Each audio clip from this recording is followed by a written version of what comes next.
The opinions expressed by the host and guests in this show are not necessarily the views of Children's Health Defense.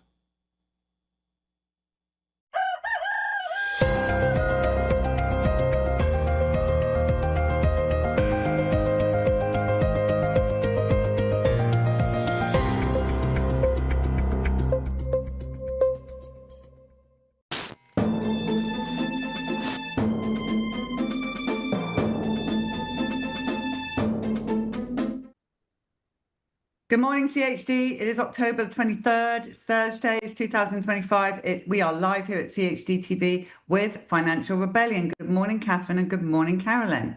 Good morning. Good morning. Right, well, look, let's get on with our first bit of news. It's a clip. So let's get to that straight away.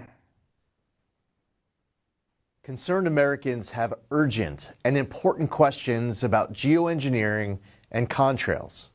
The American public deserves and expects honesty and transparency from their government when seeking answers. But for years, people who asked questions in good faith were dismissed, even vilified by the media and their own government. That era is over. The Trump EPA is committed to total transparency. As a result, I tasked my team at EPA to compile a list of everything we know about contrails and geoengineering for the purpose of releasing it to you now publicly. In other words, I want you to know everything I know about these topics and without any exception. Instead of simply dismissing these questions and concerns as baseless conspiracies, we're meeting them head on. We did the legwork, looked at the science, consulted agency experts, and pulled in relevant outside information to put these online resources together. Everything we know about contrails to solar geoengineering will be in there. That means anyone who reads through this information will know as much about these topics as I do as EPA administrator. To anyone who's ever looked up to the streaks in the sky and asked, what the heck is going on? Or seen headlines about private actors and even governments looking to blot out the sun in the name of stopping global warming? We've endeavored to answer all of your questions at the links on your screen. In fact, EPA shares many of the same concerns when it comes to potential threats to human health and the environment, especially from solar geoengineering activities. The enthusiasm for experiments that would pump pollutants into the high atmosphere has set off alarm bells here at the Trump EPA. Prior to now, EPA has never been this proactive to raise awareness about concerns with geoengineering and to stop this activity from being scaled up. This is what it looks like when government actually listens to the will of the people and doesn't try to squash it. You can always trust this administration and this EPA to take your concerns seriously, answer your questions honestly, and carry out the will of voters with integrity. Ooh, what do you think, Catherine and Carolyn? Are we going to get the truth? So I think they now feel they have enough of the control grid in place that they can start saying what they're doing. I don't imagine they're going to be talking about dumping aluminum on us and barium. Well, I think they may. There's enough research to show what's in the spray. I think that the truth of the truth we all want is, why are you doing this? And if you look at the first report that we ever did on the Solari report, it goes through all the potential reasons why you might do this and spend an enormous amount of taxpayers' money doing this. And to this day, we don't know, but I think they will be reluctant ultimately to tell us the real reason, and we'll use something like climate change or, one of these sort of fake reasons. But they've always, my feedback from the inside is they feel very reluctant and think people will be better off not knowing than knowing. But why do you think they are doing it? So let me give you some of the theories. Some of the theories, and they make a lot of sense, and I would refer everybody to our interviews with Clifford Carnicom, is one that we are coming into a solar minimum, and this geoengineering will delay what some people think will be an ice age. That's number one.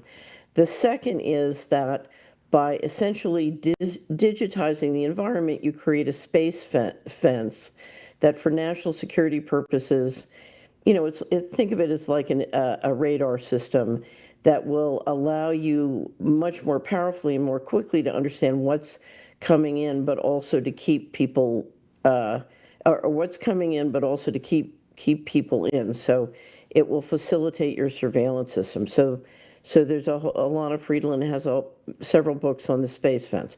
So that's another, is that by digitizing the atmosphere, you can, or maybe I shouldn't say digitize, but provide this kind of particulate that you can manipulate and manage the weather, and that is a very powerful economic and political tool.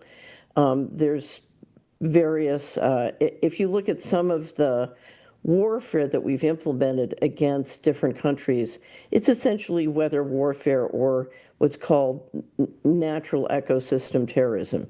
So you can trigger earthquakes, you can trigger all sorts of events that look natural.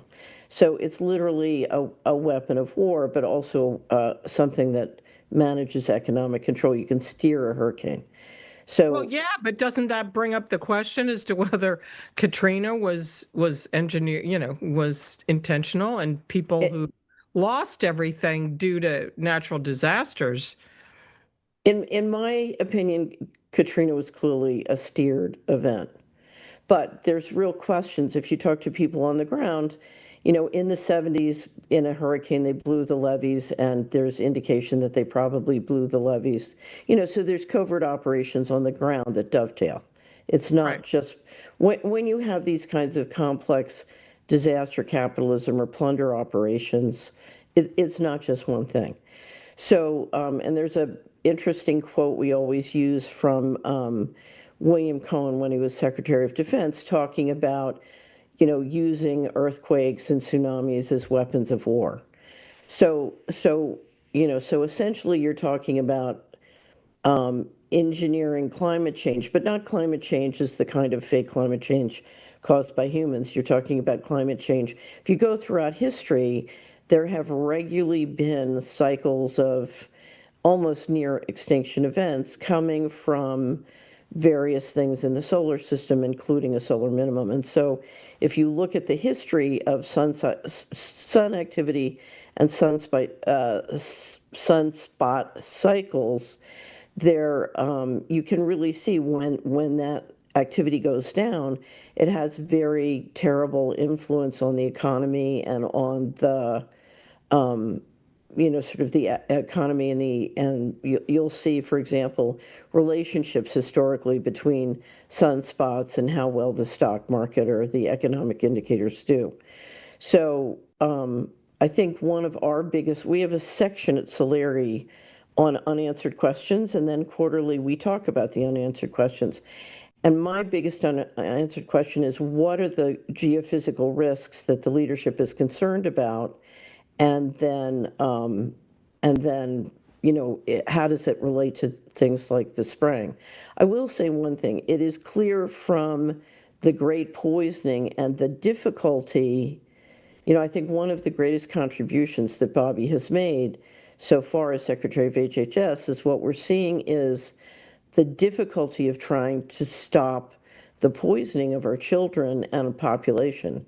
And I have concluded, as a result of watching the difficulty of getting the turn over the last 20 years, including in the last year, that there is an intentional effort to sterilize and depopulate the existing population. And clearly, the spraying is contributing to it. When I first started noting the spraying in 1996, and then as I was traveling around, I was doing huge traveling by car from 98 to 2010. And what you saw was the spraying was just had an extraordinary impact in the sort of rising toxicity of the population, of the livestock, but also of the flora and fauna. And I remember having to buy a pressure washer for my house because you literally went from a world where, maybe you had to sort of super clean the outside of your house, I don't know, every long once in a while, to every year having to do a serious pressure washer because there is just film of gray stuff, gathering up. And it was very interesting. In 2010, when we did our first big series on the spraying and got Clifford to really map out all the different reasons, what was in it that we knew and all the different reasons you might do it. There were so many people, Polly. Now I'm driving down the highway and I'm watching planes fly back and forth spraying, or I'm going to Zurich, and the Swiss are the most environmentally conscious people in the world. I take off from the Zurich airport, and above the cloud cover, there are planes just flying about, back and forth, making these, like pie crust crisscross. But so many people you would talk to say, oh, it's a conspiracy theory. In the meantime, the planes are flying back and forth. And you think, the military grade neurowarfare really is working. I like the great poisoning. I like the way you call it that, because that is literally what we're living through. Right. And it's many different things. The spraying only is one part of it. Right, it Right. is.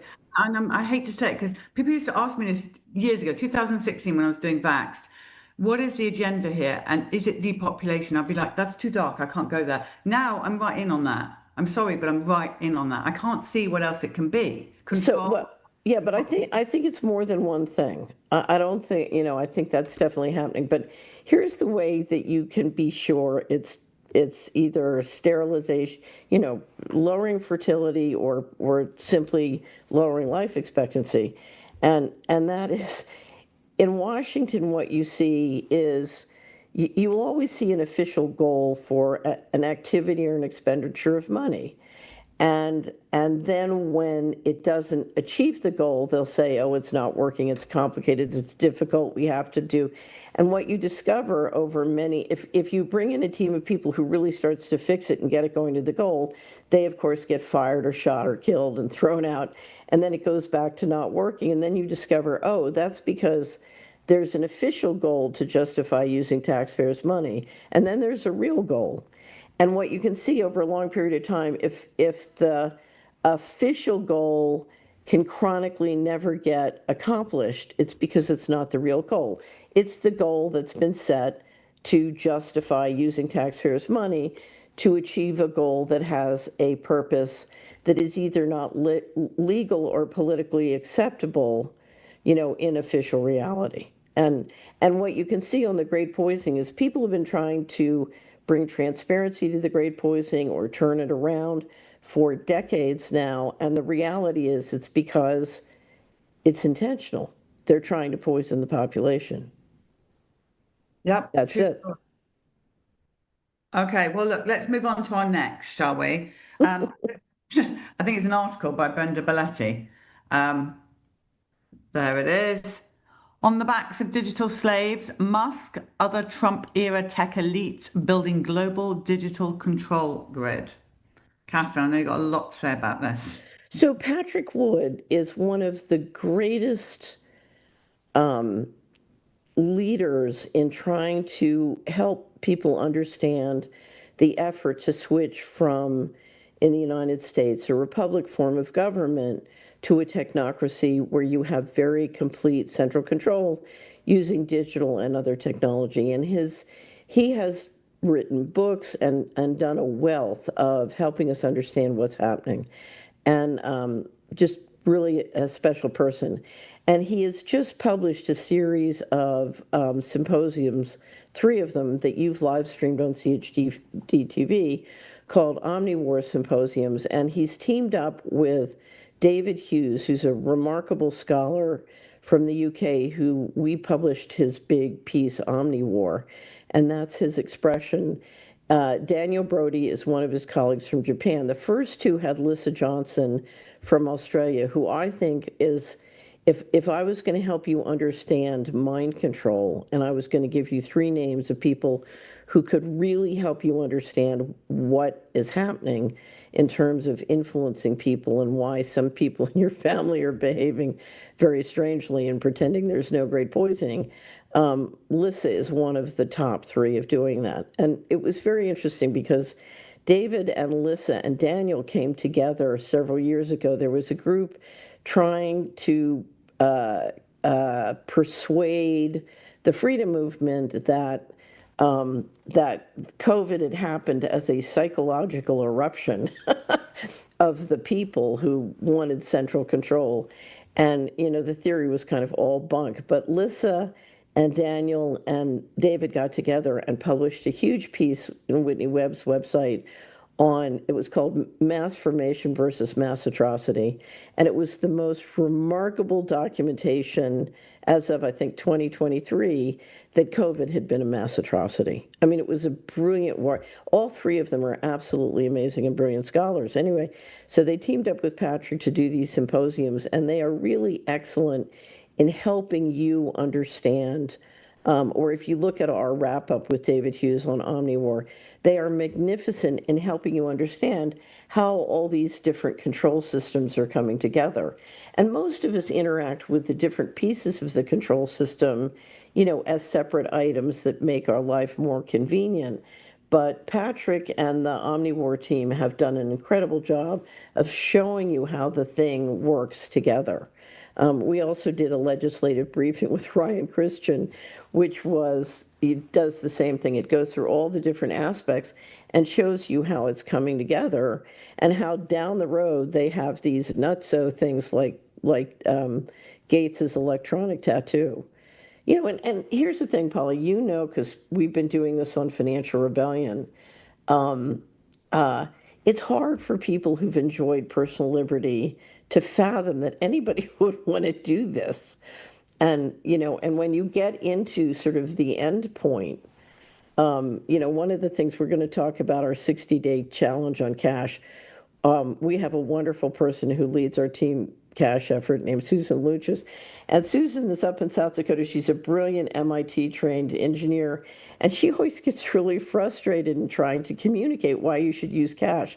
And so finally what she came up with was essentially, and this is my version, this is 2030, Mrs. Jones. Hi, I'm calling you from the government. We've decided either you transgender your children or we turn off your money. Right. Because we're talking about a digital control grid that literally is backed up, and I want to talk about it today. It's backed up by coercive and physical force, and so our biggest danger in what Whitney Webb calls the digital panopticon is not just they can turn our money on and off, but they can back it up with literally space weaponry. So anyway, so me, I always like to turn the ship before we hit the iceberg. So if I talk about what it looks like to hit the iceberg, please forgive me. But because Polly and Carolyn and I are here to help you turn the ship, and using cash is one of the most amazing, powerful things you can do to turn the ship. It most certainly is. And as I told you, I just got back from England and they were using cash down in Shaftesbury and Dorset everywhere. But I did speak to my nephew who said in London, you can't even really use cash, is what he's saying. Right. But, at the end of the day, they're just not having any of it. Everything's Well, but here's the thing. If enough customers push back, guess what? Guess what? And the economics, it's really funny. There's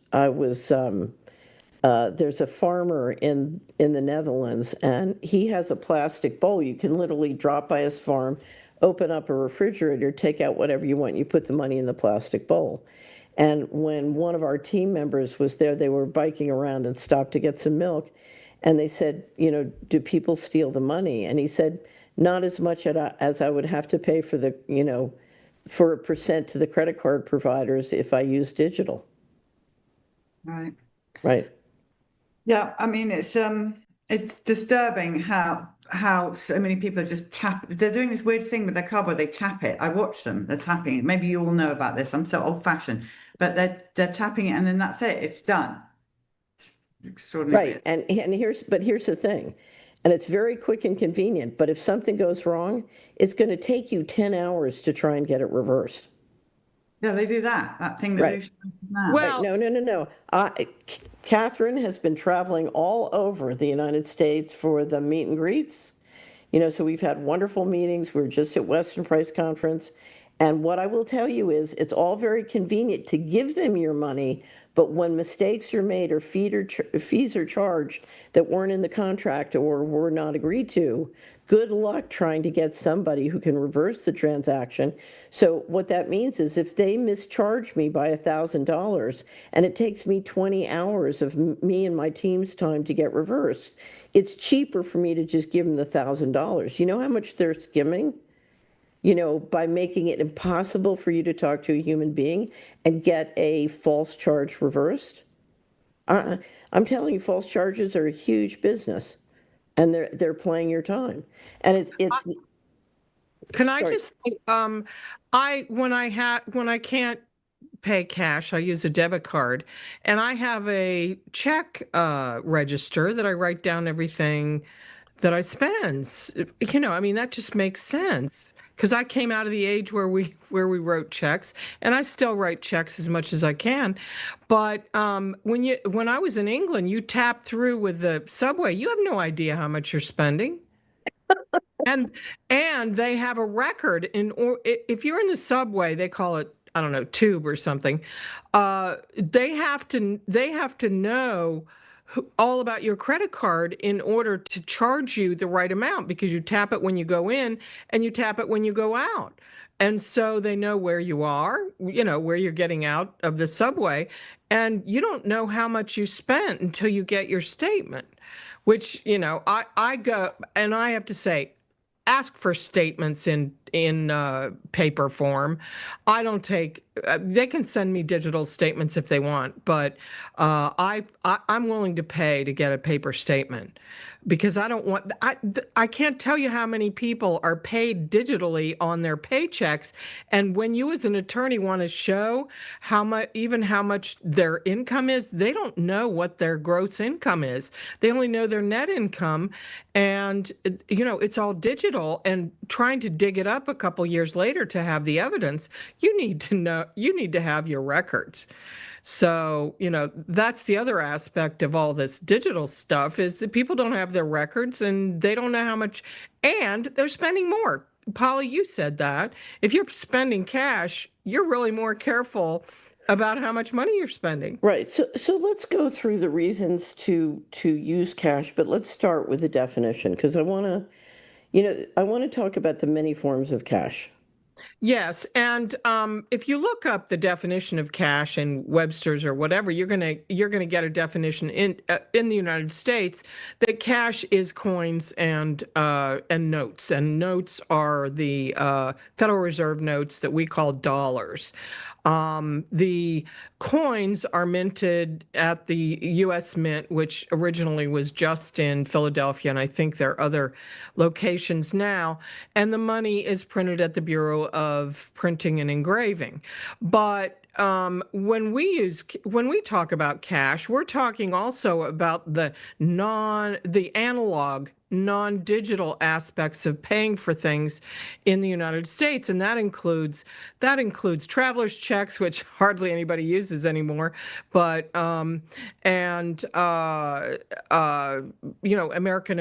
American Express and all of that, the terms that go through other companies but are physical. There you can see what a traveler's check looks like, and also checks, because checks are largely analog. Now they do go through the banking system, and the banks obviously your bank account is digital. I mean, it is digital, but it's not programmed and programmable, which we'll talk about later too. But the more analog you can get, the better. So when we talk about people paying cash, we take checks also. And those of you who are young don't remember the insurance systems that the vendors would have to guarantee checks. And I don't know whether they even have those anymore, but there were insurance companies that would insure the integrity of check payments. And there are a lot of vendors who don't want to handle cash too, but So, Carolyn, now you have same moment with the checks. So many stores can run it through a machine and it's instant deposit. We can, when Solari gets checks, we can run it through and it's instant deposit. We don't have to mail them Right. back to the bank. Right. Right. And so, what I do is I deposit a check from one account into another account, because my one account is not where I live. But the more you can do that's analog, the better. And the more friction you can create in the system, the better. So can I just mention, for many, many years, when I was Assistant Secretary of Housing, we would hear or get all these presentations about the banking system where a certain percentage of the American population would not use digital mechanisms. And they would not even have a banking account. So if you come to my county in Tennessee, when I go to the post office, there are a tremendous number of people getting money orders and sending money orders. I use money orders. We receive money orders. And what's amazing is they don't want a bank account. They will drive by the utility and pay in cash. And we were just looking on Money and Markets at a notification from a utility that they were adding a cash window, and here's how you could pay in cash. So they don't want a bank account because they've known for decades that that is essential for privacy. And they know privacy, is essential for their safety and security. And you've had this percentage of the population, and remember in the South, we lived through the Civil War and then we lived through Reconstruction, which was one of the most horrible plunder stories in the history of the world. And so, you have this percentage of the population that refuses to go digital and refuses to even go into the banking system. And, and so I was taught by the bankers that these people were somehow magically stupid. And what I've learned living in a county where you have a remarkably high percentage of them is they're very, very smart.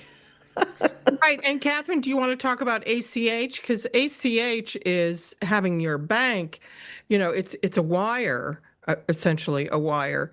And that at least avoids the credit card companies. Right. But you're still going through the Fed system. Everything is automatically going through the Fed system. And checks go through the Fed. Checks go through the Fed system. Although I will say this, the American banking system. Oops. Maybe you can pick up what she was about to say. Catherine is frozen. Say that again, Catherine. So the American banking system, particularly the community banks and credit unions, have been remarkable in protecting privacy. There is a real tradition historically of protecting privacy. Can I also say that under the Constitution, states are prohibited from issuing, from coining money, but they can coin money with gold and silver. Well, yeah, but right.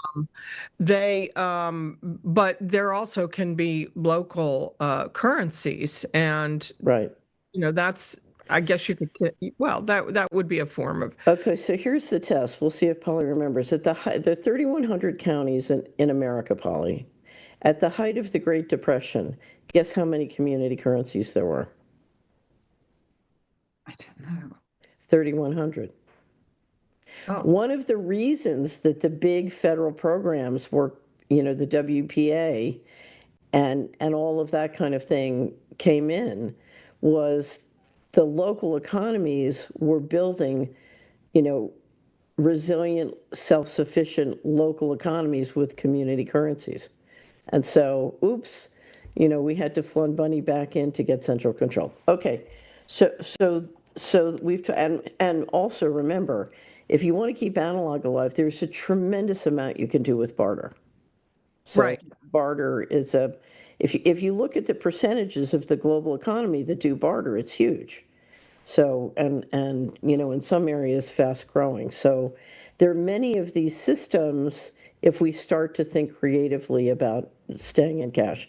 Anyway, And also, one can create on a local basis or even a state basis an accounting for credit that might be backed by something, but as long as it's not hooked into the centralized system, that that works, because there's been credit as the way of transacting going back thousands of years, and it's a matter of keeping books. But if the books are on the blockchain, that's a problem. Right, because right now, if you look at the current financial system, they're trying to move you out of sort of financial system 2.0 into something on distributed ledgers where all the money can be programmable and can essentially, when you tie it with a digital ID, can translate into a financial transaction control system. And we'll talk about that. But let's talk about the reasons people like to use cash. Obviously, trying to stop moving into a digital control system is one, but there are other ones, and you mentioned some of them. I want to talk about disasters, because if you look at the places in the world where cash use and using cash both for transactions and for a rainy day fund is going up, it's going up a lot in certain places, and that's because of disasters. So, so I want to mention several disaster situations, but what is happening is we are discovering as a society that the electricity system doesn't always work. And the more dependent you are on digital systems, including financial systems, and digital, whether it's credit cards or whatever, when the financial system, when the electricity goes down or the cloud goes down, you get real problems, and it's very convenient or even life-saving to have cash. So I want to show you a video of, and this happened a couple years ago, of the governor of the Bank of New Zealand after the cyclones hit New Zealand, who basically came out and said, "Thank heavens we had cash." So Lou, let's take a look at the governor of the central bank in New Zealand. And we're going to go to the most stunning We're going to get clip really primitive. that I've ever seen in CBDC in a good way from a central banker. It's like, I had to watch it twice to make sure I understood it. This is wonderful. I mean, this is reality knocking at the door, and some people deciding, okay, we're not going to be blackmailed. This is wonderful. Yeah, this is an amazing clip. So the background of this story is, we're going to look at the New Zealand, the governor of the New Zealand Central Bank, and New Zealand has just had a cyclone, and they've been through it. The after effects of the cyclone were very devastating, and now he's talking about real risk. So let's just hit it. Our biggest activity at the bank here with regard to climate change is our financial stability work around making sure that the financial systems are both prepared and resilient, but also doing their part in pricing and identifying risks and working with their communities the way through. That is real, that's live, and this is a real example. Another angle which, I will state so it's well noted, is resilience in our banking system. Our drive to cashless society shows how vulnerable we are. This is why we have been doing the work on cash and cash distribution throughout the economy. So de-risking, de-branching, pricing, cash management out of use increases risk, reduces resilience. Yeah, no cash. You think that's a good idea? It increases risk and it reduces resilience. Get it to your head. Wow, but for a central banker in the Anglo-American Alliance to come out warning against reducing or going cashless? Yeah. What's up? Can I just put a plug in and let people know that is a clip from our weekly Money and Markets show that subscribers get every week, with Catherine and John Titus, and that's what that is. A clip. Yeah, so we track the control grid every week, and in fact, we have a collection at Solari we update every week on the growing control grid, so you can see regular updates, and it's something we cover every week. Okay, so So one of the most amazing things that it just, because Carolyn knows when the New Zealand governor did that, it just knocked me off my chair. But then the leaders in extinguishing cash have been the Scandinavian central banks. And we've had a series of different disasters around the world where clearly cash was necessary to have resilience, as the New Zealand governor explained. But after the event in eastern Tennessee and western North Carolina with the hurricanes and the floods, where it was particularly desperate and it took weeks and weeks and weeks to get electricity going again. And, people were literally dying because, including they couldn't access their money. They were dependent on digital banking through their phones. The Finland, one of the I think it was two, but first it started with the bank from Finland coming out and saying, it wasn't such a great idea to reduce cash. We're going to bring cash back. And Lou, if we could show that article, there's a great article that got republished. It was on naked capitalism and zero hedge.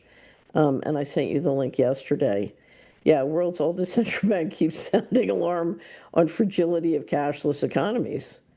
And Sweden, Norway, and Finland have been on the lead, and now they're starting to roll that back and realizing, we can't necessarily depend that the electricity is always working. So I think it's very prudent. The people in East Tennessee and Western North Carolina, we were very involved in trying to get help to various people, and the people who had cash. The difference in their situation between those who had cash and didn't was tremendous. Yes, according to that article, only 1% of the transactions in Sweden, which is the oldest location of the oldest central bank, only 1% of the transactions were non-digital, as compared with the United States, where it's 8%. Right. Now, it's much higher before the pandemic. Remember, the pandemic was used by the bankers, and I think this had absolutely nothing to do with health. Cash is dirty. You could get germs. They have, viruses travel, do you remember all of that, Polly? Oh, I do. And even my family was saying it to us. I mean, it was just everyone was afraid of cash, of touching it.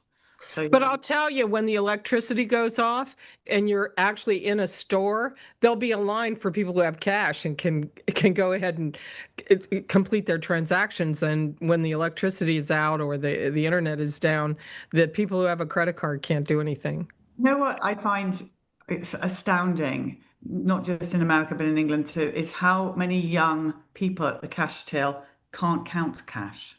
Oh, yeah. That's a call for help. Scary. Getting change for coffee, I found in Kansas City, I think, when we were at the Weston Price Foundation conference, and I tried to buy. Well, I did buy coffee with cash, and the person, the young lady who was trying to make change, had a really hard time. So here's an interesting thing: if you, I'm regularly, because of my work in investments or investment advisory, I'm regularly, picking up and following research done on what helps young people be good with money, and also how people get tricked. So Carolyn and I have done tremendous amounts for decades in studying financial fraud, both at a retail level or, at a wholesale larger level. But what you'll find is if a person is not literate at basic mathematics, they are much easier to steal from, much easier to trick. And also, if you want to be good at saving or investment, you need to be really good at basic mathematics. So, what I would tell clients is don't worry about your kids understanding money. Make sure they're great at math and they get good basic math training. And that's why if you look at a young person who can't count cash, it's very important for them to learn how to do it and master the mathematics of doing so, because otherwise they are going to get badly tricked. They're going to get skimmed by the system again and again and again. Yes. Go ahead, Polly. I just want to add to that I bought my 4-year-old grandson a cash till to play with.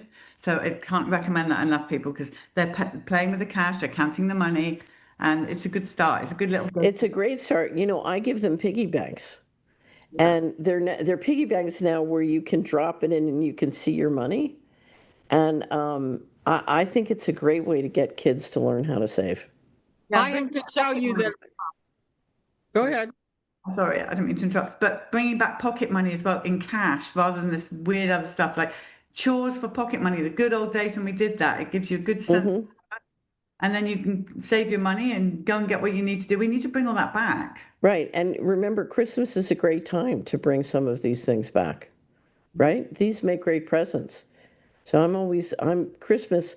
In fact, I have a stockpile of piggy banks in my apartment in the Netherlands because, I'm regularly giving those as presents. So it's a great time. And speaking of holidays, we are coming up to Halloween. And I just want to remind everybody that we have a wealth of articles. This was created by Susan Lucius in South Dakota. If you go to Team Cash, let me just bring up Team Cash so you can see a picture of Susan somewhere here. This is on the Solari report. Yeah, so I sent the link yesterday, Lou, to Team Cash. Anyway, but what Susan did, she started 3 years ago, and she created an outfit with lots of paper dollars on a screen, and then a hat that looks like a king, and $5 paper Halloween thing. And she started, instead of giving the kids sugar, because she said, look, the sugar's not good for them, she gave out a dollar bill with this little sticker that says cash is king, why pay with cash? And she said, first of all, if you give out dollar bills for Halloween, what's going to happen is you're going to be the most popular house in the neighborhood because, kids love getting dollar bills. But she said, what's amazing is you get 100 kids coming to your house and getting dollar bills. They all run home and tell their parents why they should use cash. They're very effective at marketing cash. Anyway, so if you come to Solari, there's a wealth of information that tells you how to do it. She also likes to give out pocket constitutions to help the kids understand, why cash is such. We have a great interview with Susan called "Turtling for Cash," and we have, if you come into our Financial Transaction Freedom website, and you can find that at the bottom of Solari, we have a whole Team Cash section. So here's the Financial Transaction Freedom, but if you go to Team Cash, Susan has done a remarkable job of working with the South Dakota legislature, including they just got a bill passed in the last session on how to on getting all the schools and school events to take cash. And she's got a wealth of information they used in the testimony to help you understand why, if school events don't take cash, why it's very discriminatory. Because you still have a lot of elderly and a lot of young people who don't have credit cards.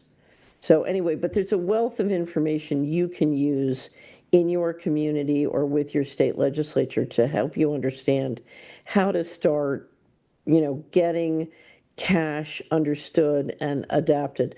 Susan's goal, she said, she didn't expect to be able to get the legislation through, but what she did was, she said, what I'm going to do is do this campaign, and there's Susan, every time I get a headline that uses the word cash, I figure I've won. And I think in the first year in the paper, she got 26 headlines that used the word cash. And she said, because you've got to get people understanding what's up. One of the things she discovered, Polly, the population of South Dakota is 1 million people.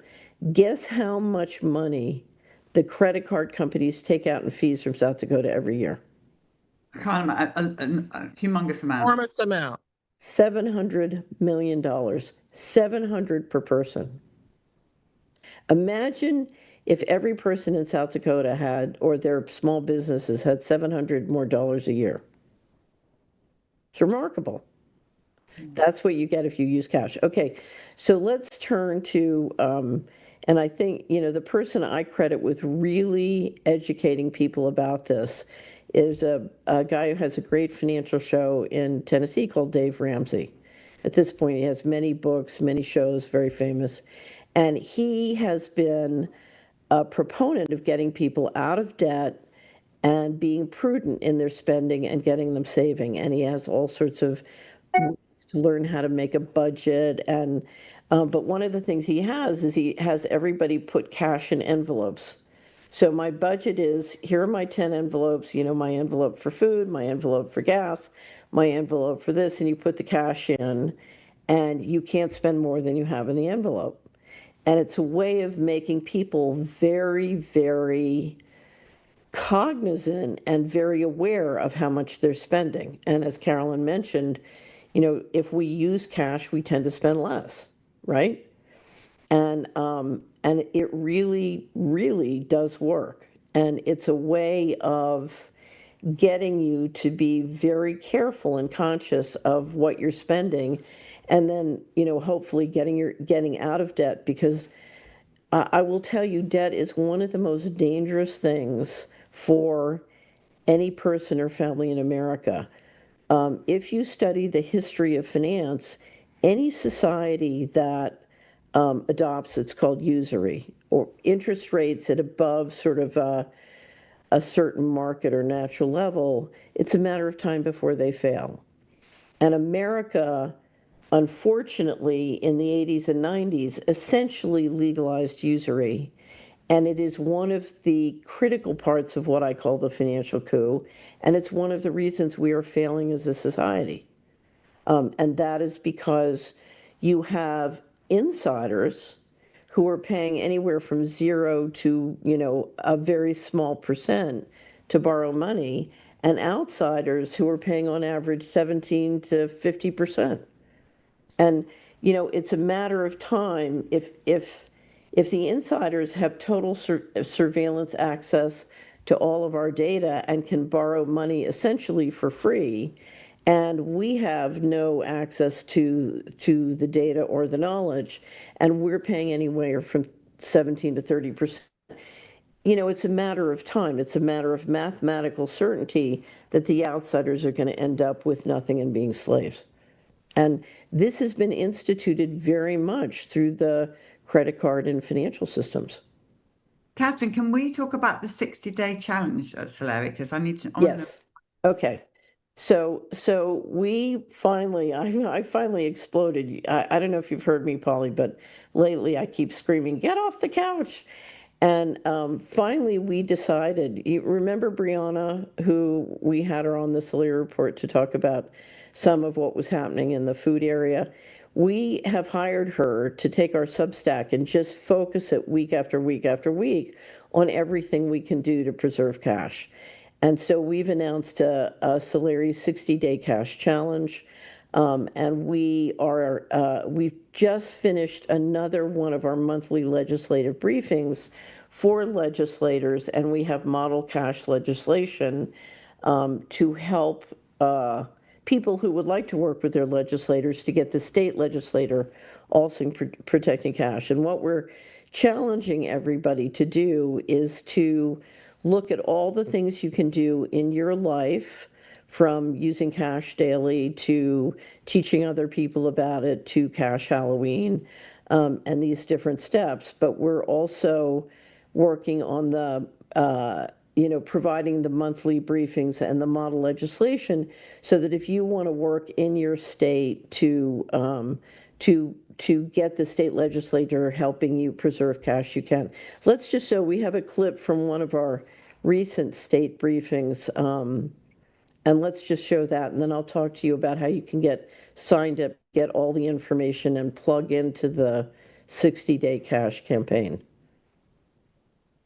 I thought I would just share an anecdote about cash, because here where I live in suburban Philadelphia, I go to do rifle shooting at a local range, and I was surprised to learn that the leadership of the rifle club was moving to no cash policy, moving to all digital. And I thought that was shocking, because I just kind of assumed that gun owners might be awake to the dangers of all digital and no cash. But it clearly, I think, demonstrates there's no monopoly on knowledge. And it's just a reminder that we all have a role to play in educating each other and the people that we interact with on a day-to-day basis about the importance of cash, because it isn't always readily apparent to everybody, especially as you get caught up in the world that we live in, where everything's digital and everybody's advocating for convenience and ease, and I don't have to worry about somebody stealing from the till and all that type of thing. Another thing, just to maybe put a finer point on it, is that really when you think about cash and the importance of cash, if you don't have cash and everything is digital, it fundamentally gets to the point of removing the legislature or the fiscal policymakers. So if you have all digital system, and Catherine has demonstrated with her checklist about the incoming control grid as it proceeds and different steps are put into place, that if the bankers can debit your account for taxes, it actually removes the legislature from the process. So that's how dramatic and important and how much of a threat this is to all individuals in this constitutional republic in which we live. So I just have to say that one of the things that has happened to us as we're doing this is we are getting incredible stories back about using cash and what happens. And I just want to tell one of my favorite stories. We had a subscriber out on the West Coast who was ordering new checks. And this was over a year ago, and she couldn't get through. She kept calling and she couldn't get through and couldn't get through. Finally, she got somebody and she said, "What in the world is going on?" And the woman said, "You're not going to believe this. We are working overtime. We are trying to train new people, but the cash ordering has exploded. And it's just, we don't understand what's happening." And she said, one of the reasons it's so difficult and eating up so much of our time is a lot of young people are ordering checks and they don't know how to use them. And so we're having to explain to them how to use checks when we're taking their order for checks. So you get all these signals back that people really on a viral basis are understanding the risks and starting to act. So Carolyn wants to say a few words about the model legislation. So why don't you do that, Carolyn? Yes, I wanted to make 2 points. First of all, I just wanted to point out that if you give your kids a cash allowance, they will learn how to actually transact and who actually takes cash and figure out how, it helps them mathematically understand the relationship between how much money you have in the bank and what you can transact with. And I used to get a cash allowance and my mother made me put a certain amount in the envelope at the church and I wasn't happy about that. But anyway, when Catherine talks about cash legislation, what we propose, and as far as I know, there aren't, well, certainly not in Tennessee, we haven't gotten it through, but the idea would be to have first of all, provide that anything that you owe the state, you can pay in cash. So your taxes, any kind of state-run DMV, whatever, that they would have to take cash. And there's more resistance to anything that would control the vendors. But the idea might be to provide a carrot for vendors to take cash for example, we're talking retail. You go in, I don't think it makes sense to require that a car dealer take cash for a, $50,000 car. But perhaps up to $500 purchase or $100 purchase, even that there would be some requirement. But you could also have maybe no sales tax on transactions of $50 or more if it's paid in cash. Carrots work better than trying to legislate what private parties can do. But when we talk about cash legislation, that's the kind of thing that we were talking about. Excellent. Catherine, have you frozen? No. I haven't frozen. I'm waiting to see where you want to go, Polly. Well, I was going to say, do we have any other? Have we done all our videos? Are we done everything you both want to put out So there? there's more I would like to say, because I think, I don't like to. I believe in faith, not fear. But you have to understand, the minute we allow a digital ID, we haven't talked about digital ID, but digital ID is happening. It's happening in Texas, it's happening in different states. People feel they have to have a digital ID. It's very coercive, the marketing to insist you get a digital ID, both in Europe, the UK is the one that's really, the US is trying to get you there with honey, the UK is getting you there with a stick. And it's very, very scary. But I wanna stress again that once you have a digital ID with programmable money, that system with the digital ID can be backed up with satellite surveillance and force, with drones, with police force that are automated with robots. And we may laugh about this in the United States, but this is happening around the world. And we are watching, I go back to Whitney Webb and the Panopticon. We are watching Panopticons where every person is being tracked. And if you don't behave, you get zapped from the satellite or you have your pager blown up. Okay, so programmable money and digital control through the money is backed up with invisible weaponry and force. And you have to stop this before it gets there. I'm always telling people, technologists who say, your problem is you just don't understand technology. And I said, your problem is you don't understand control. Technology will not be compromised by compromising or hacking the technology. It will be compromised by controlling the people who govern, operate, and manage the technology. And they will use military neurowarfare to influence them. But ultimately, they will use weaponry, from drones and automated robots in the sky to do it. So we just published a wonderful interview on neurowarfare. We finally, we've been looking for years to find a really excellent scholar. David Hughes is an excellent scholar and did some with Omnivore. But this is a scholar who's really focused on what the history is of military intelligence technology to do literally neurowarfare. And we know AT&T's announced it now has equipment that can read our thoughts. And our big wrap up coming out in the third quarter is by Josh Steilman. We will publish it later this month. It's called Cognitive Liberty. And at the heart of this debate about control is really, is my mind mine, or can it be invaded by AT&T or whomever and influenced using entrainment and subliminal programming and other forms of neurowarfare?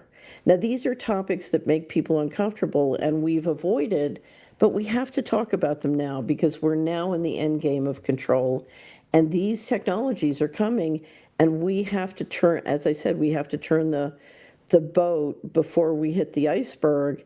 And one of the simplest, easiest ways to do it, particularly if you don't want to confront other people's, is use cash. Can I just say, well, that's brilliant. I know we're out of time. I just want to say one thing about QR codes, just for 1 second while I've got you, okay? Somebody bought me some tickets to a certain event, okay? And then it said that I couldn't go to the event unless I download the app and had a QR code. And so I want to, and I didn't go because of that. But I want to make people really aware of this because it is getting so bad, this QR code thing now. And I'm getting so many people, friends, people who work at Children's Health Defence, saying to me, stop it. It is the way of the world. You've got to go with it. Please tell me one more time why these QR codes are bad. I'm going to do it every single week if I have to. But we cannot use QR codes. And if the Children's Health... Right. QR codes is next step to, you can only have lab-grown meat. You can't have real meat. You can only have flour made with cricket in your pizza. You can only have bioengineered. You have to go with it, okay? So no, I don't have to walk into the slaughterhouse. Here's the thing. Ultimately, this is spiritual warfare. You can resonate with the machine or you can resonate with the divine. If your soul is immortal, the answer is no, I don't have to. I was raised by a wonderful woman whose name was Eleanor Gordon. And I remember she used to fight with my mother, and she would say, "Miss Fitz, ain't but two things I got to do, and that's stay ugly and die." No, I'm not doing it. So I'm with you. I don't use QR codes. And I tell people, sorry, I don't use QR codes. And I'm lucky because my phone is so old, and increasingly I'm moving to flip phones and other things where I just can't. No, we're not doing I can say that I swear we'll do a show on QR codes if somebody will give me a reference to someone who really knows what's behind the QR codes and how they can be used against us. Right. Okay, we're so out of time. Poor Lou, he's got things to do. To our viewers, thank you for listening. Thank you for your support. Catherine and Carolyn, thank you. Get off the couch, use cash. We can do this. Yeah, sign up for the 60-day challenge, yeah? Yep. Okay. All right, everyone, we'll speak soon. Pray big, everyone. Don't settle, never settle. And we'll see you soon.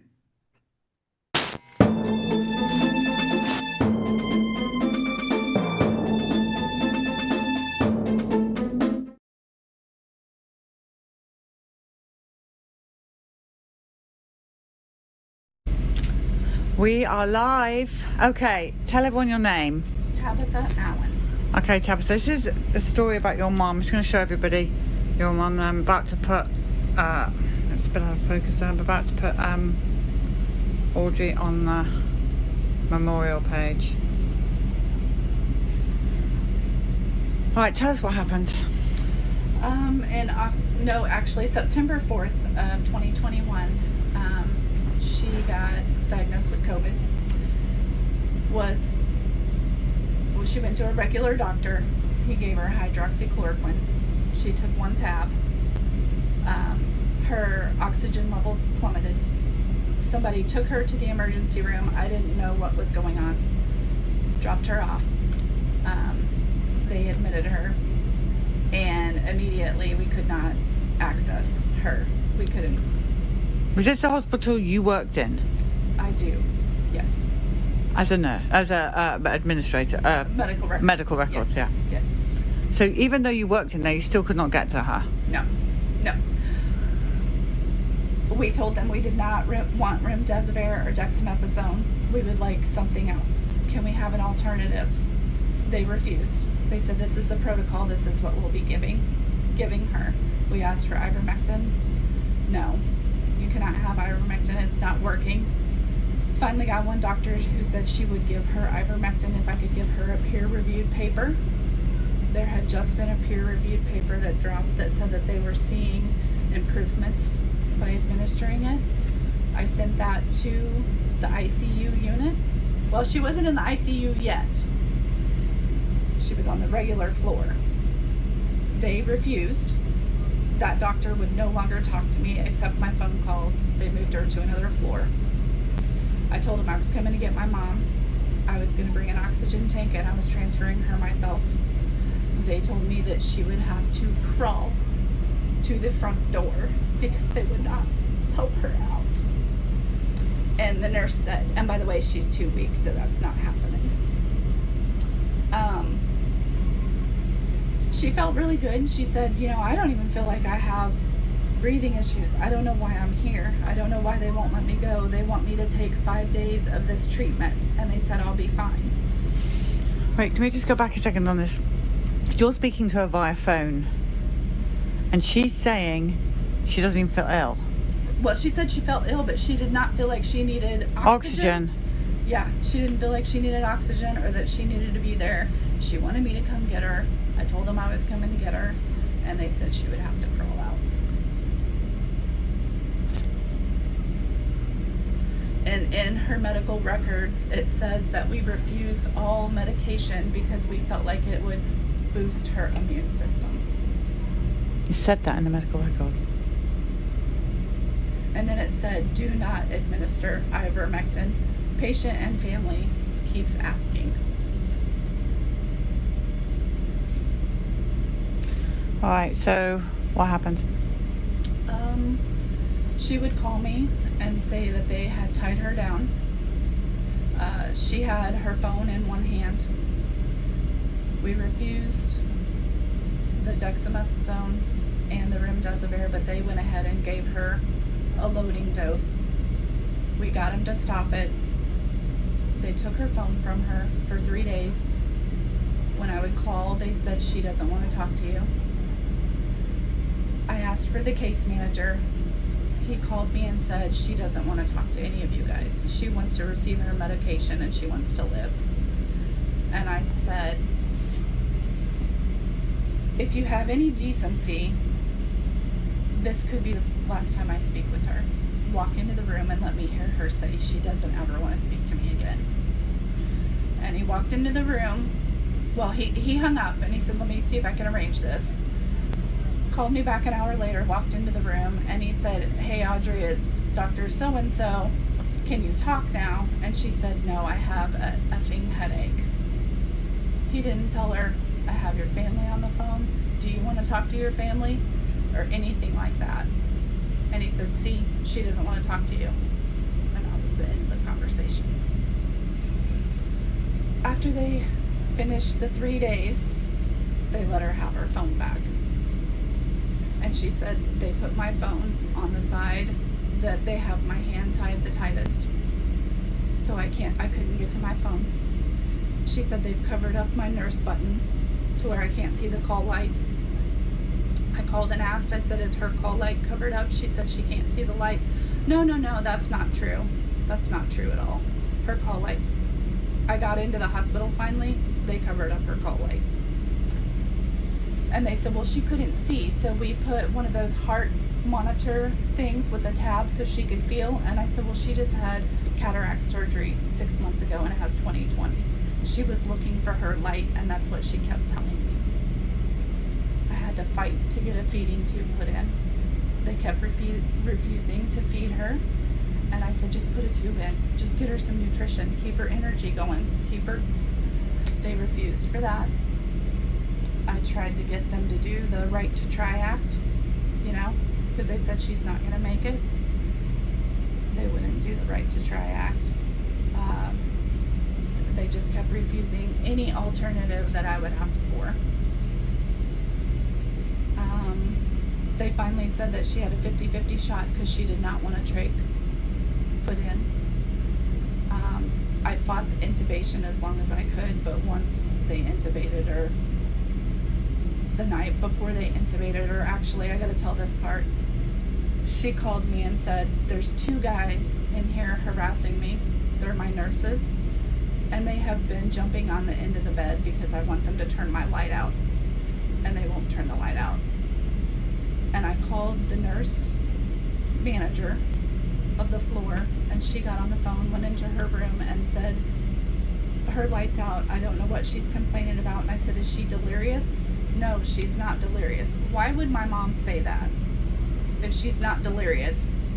That there's 2 people in her room shaking her bed, and she said they're trying to get me excited and trying to get me to lose my breath because she said, I'm trying to get them out of my room. Yeah. It's really awful. Yeah. And then they called the next day and said, if you don't let us intubate right now, she's going to die. So I asked her what she wanted to do, and she said she wanted to live, so we intubated her. And she didn't make it. I mean, she was on intubation for weeks. She was in the hospital for 30 days, and they didn't have anything besides the protocol that they're willing to give. She died. And she died. Were you allowed in to see her before she died? I was allowed in while she died.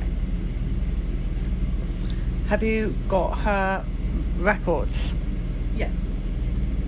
And so you can see the level of abuse, really? Well, no, because the record doesn't. I mean, of drugs. Yes, you can see the drugs and the morphine, given to her before she's extubated and supposed to be able to breathe on her own, but she's given morphine and other drugs that decrease your breathing. So. In the job that you do, and I don't want to get you into any trouble, but do you see a lot of this? I do see a lot of records of COVID and sepsis, yes.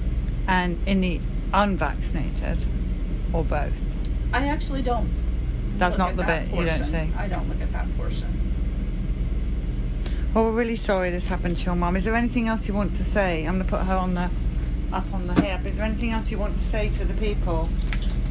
Yes, I want people to know that when you go to the hospital, you do not have the rights that you think you have going in.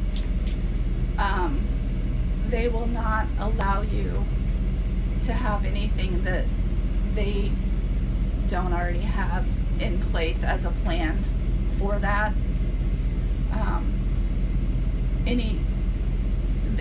They will do all they can to keep you from your loved one. Just make sure that you have a plan in place, DPOA, do your research, and just try and make an informed decision about what kind of health care you can do for yourself.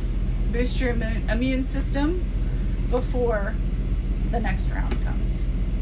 Thank you so much for telling the story. Thank you. I put about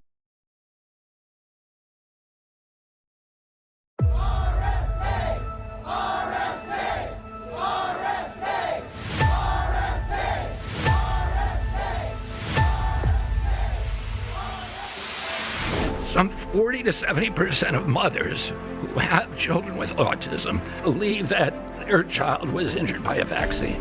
We should be listening to these mothers. We will perform the studies that should have been performed 25 years ago.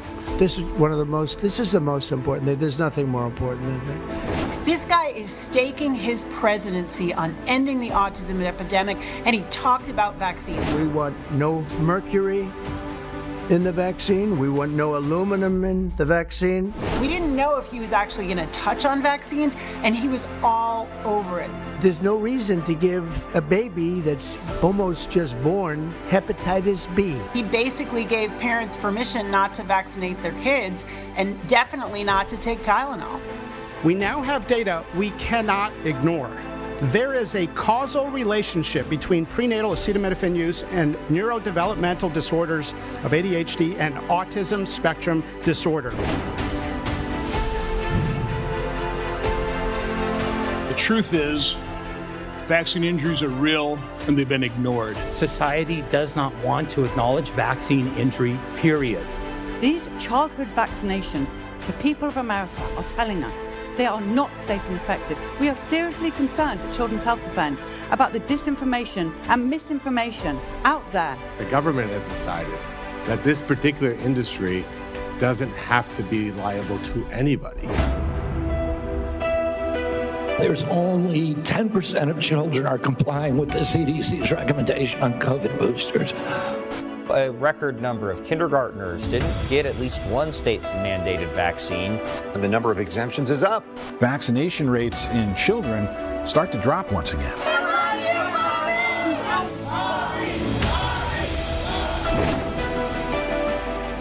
A 16-year-old girl wins in court after the public school system denied her medical vaccine exemption. The nonprofit Children's Health Defense has championed her case. Second dose is going to be going. Health and Human Services is reestablishing the task force on safer childhood vaccines. This comes after a lawsuit from an advocacy group formerly led by HHS Secretary Robert F. Kennedy Jr.